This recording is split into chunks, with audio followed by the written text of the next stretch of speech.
Hello and welcome to another episode of Fresh Thinking by Snowden Optiro. My name is Ian Glacken. I'm a executive consultant at Snowden Optiro here in Perth, and today we're joined by Bob Jankovic, who's our executive consultant based in Toronto. Welcome, Bob. Thank you for him. Bob's a very experienced resource and mine geologist and also financial executive.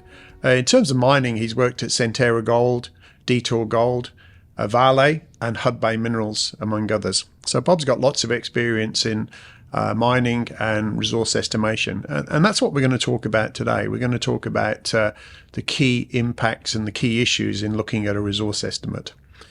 So Bob, based on the mines you've worked at directly and the projects you've reviewed, which I'm sure is many, what are for a resource estimate, what are the key things that you would look at? Yeah, to start, thanks first for having me, and pleasure being here in the Snowden office in a beautiful Perth, and definitely among all Snowden colleagues. Happy to join this beautiful team. The key starts with geology. As we heard in a recent conference that I was fortunate to be part of, everybody emphasized on geology and the technical knowledge and expertise, and how much time we spent understanding really the mineralisation, the trend, and the grade distribution, and what is controlled with. So good interpretation, absolutely, and that's always number one that we review, with certainly thinking that data is taken care of well, that there is no any issue with historical data, any bias in sampling, and so forth. We analyze the data distribution and the grade population. When it comes to that, that's one of the weakest part I found. The data population hasn't been really well analyzed by the resource estimators. Right. It's usually used and put in one bag together, and it's very hard to control in every point of view. Do you ever find that you as a person working in mining finance, you would see projects where people had ignored the geology, maybe at the junior end of the market? Ignore geology. I can say ignore it, but maybe underplay it. True, definitely. Particularly with the trend of explicit modeling, I found to be very critical, and people. Because it's effective, I can't blame professionals, particularly consultings. It's a time-consuming, creates really effective, quick work, but that ultimately ignore geology. Yeah, we find, and we look at a lot of things as well as you do. Sometimes people press the button and end up with something that doesn't make sense. But look, I would agree with you. On the main, people are paying a lot of attention to the geology. So if we just sort of say focus on gold. Gold is very popular at the moment for commercial reasons. What are the key things of the gold resource estimate that you would be looking at? What are the things that can influence the outcome, the reported resources? Yeah, fair.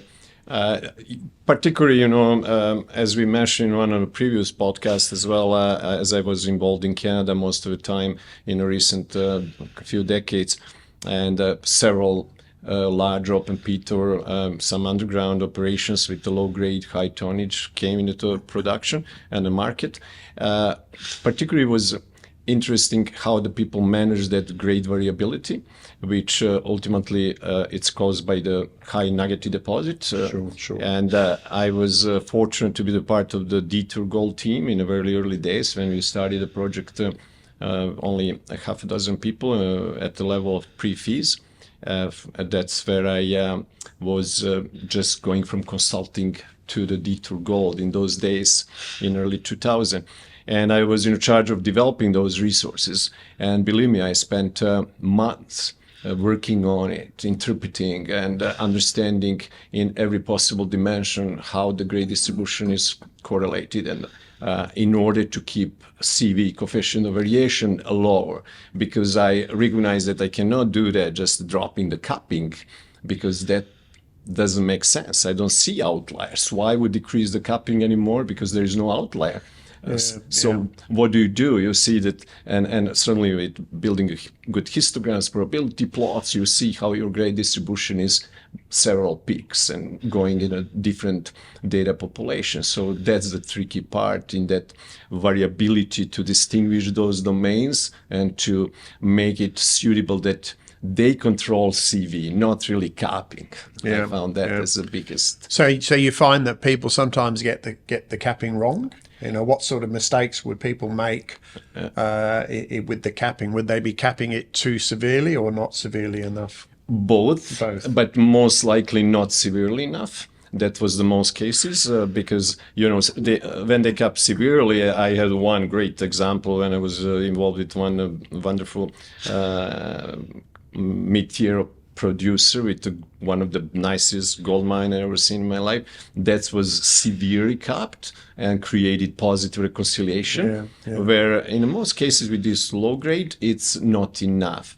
But again, not enough because first of all, it's subjective, as we know, and every geologist will cap differently when we look at probability plots. But also, to me, when I look probability plots and I cross-check with the histograms, they're so obvious. They sit by themselves, literally, that group of samples. But and then some people give themselves liberty to pick up those ones and include into the great population without capped.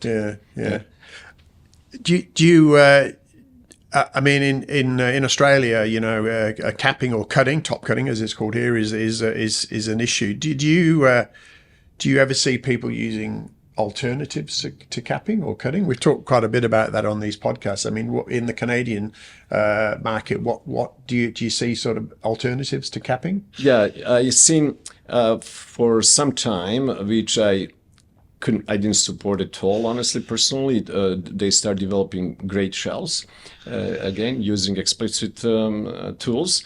And those great shells had nothing to do with geology, really. I haven't seen good great shells developing. It's just pretty much a bunch of clouds in your model that it's not related and correlated with anything that we understand.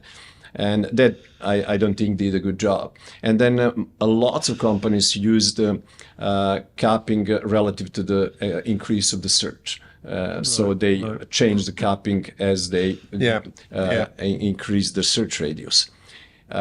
That to some extent minimized the error, but still but to be fair, there is deposit that is very difficult to even outline high grade, like some of that we have in Western Canada, very nuggety, unbelievable, difficult to interpret, and where MIK was applied to minimize this, minimize that issue. Yeah, we've talked about MIK quite a bit on this podcast, but on that issue of the relating the capping to the search, I did an audit of a very large, essentially unmined gold deposit last year in Canada, in Quebec. And they had this issue where they had a search issue where they would cap more severely on the first search and then on the second search less and so on. And look, it seemed to work quite well.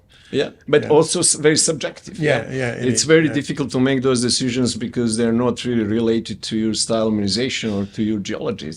You ask yourself why, and you don't know the answer. As a general rule, and at a risk of oversimplifying, I would find certainly in the Australian context or the international context that the more larger companies are more conservative with the capping, and not always, but quite often the junior companies are a bit more optimistic with the capping. Yeah, and I prefer that first option definitely myself.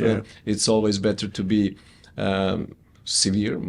I think so. To give yourself, and that's I believe that's the function of being in operation for many years. To go on my earlier comments on podcasts, that I believe we all should have that experience, regardless what we choose to be in our career. Are we going to be exploration or consulting or financing? For sure. But it's good to be part of operation to understand. Yeah, no, absolutely. And I would always encourage, I would always try and hire resource geologists that have had operational experience. So apart from capping, and still say talking about the gold, I mean, what are the other any of the other critical things that you would look for if you were looking at a gold estimate apart from capping? Yeah, definitely. We analyze the composite length, relative. I mean, always has to make sense, and we always have to have logic why we choose that composite. Like someone made a very good comment also on a conference in the last couple of days that people go by default and choose composite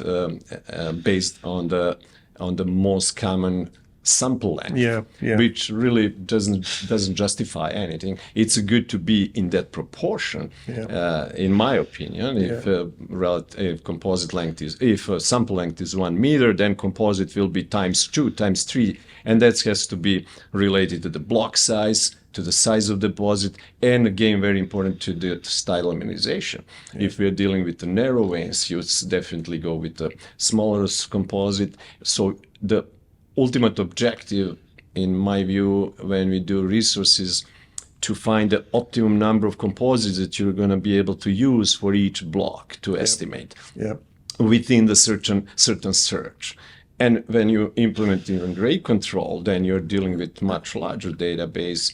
Then again, you've got to really understand and play smartly on a terms of search versus number of composites, because you have huge number of composites. So you don't want them to smear too much, but you want to include them. So it's very critical as well. I've always said on this podcast, and I don't want to bore people by repeating it, but I've always said that one of the key thing is capping is important, but also the domains. Getting the domains right, 100%. And the domains aren't always the geology. I mean, they incorporate the geology, of course, and they should, but understanding the mineralized domains, and we've seen, and I'm sure you've seen, many cases where if the domains aren't right, then the 100%. The thing is ruined.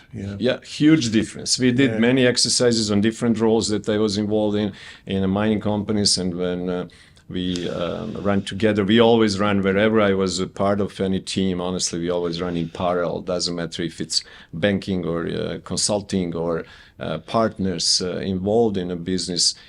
You gotta check yourself and to understand what you're doing. And domaining, I spent 90% of my modeling time, honestly. That's right. It's the most critical. I'd agree. I mean, one thing we're seeing in this current environment with record high gold prices is that people are resurrecting old projects that have failed in the past, and there's such a rush to get these projects to market that in some cases they're not really doing sufficient due diligence in the estimation. And that's a good point. For example, what I've seen, particularly with that crazy gold price increase, which occurred in the last couple of years, just rapidly twice, pretty much double, 100%. Right.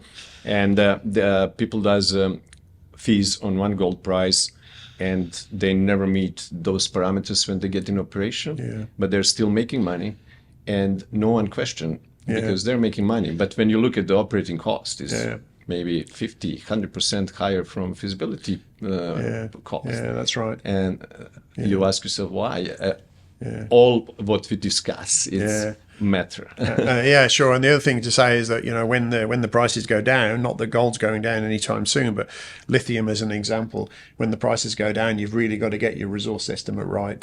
With a high gold price, it's very forgiving. Absolutely. But with a lower commodity price, there's very little room for error. So absolutely. I mean, we are not inventing the wheels here. There's lots of smart people. I was impressed on a conference to hear such an incredible good talks and very smart people, young people coming in industry, which is very encouraging, really. It makes me really feel good what I seen and what I hear. And among the big major companies, which is also very important to see. So that's all positive. That's good. So old guys like us, we're leaving it in good hand. Not that we're going anywhere. So thanks, Bob. That was a great discussion. And thank you for listening. And if you're interested in this or any podcast, please subscribe and go to where you get your podcasts. Thank you.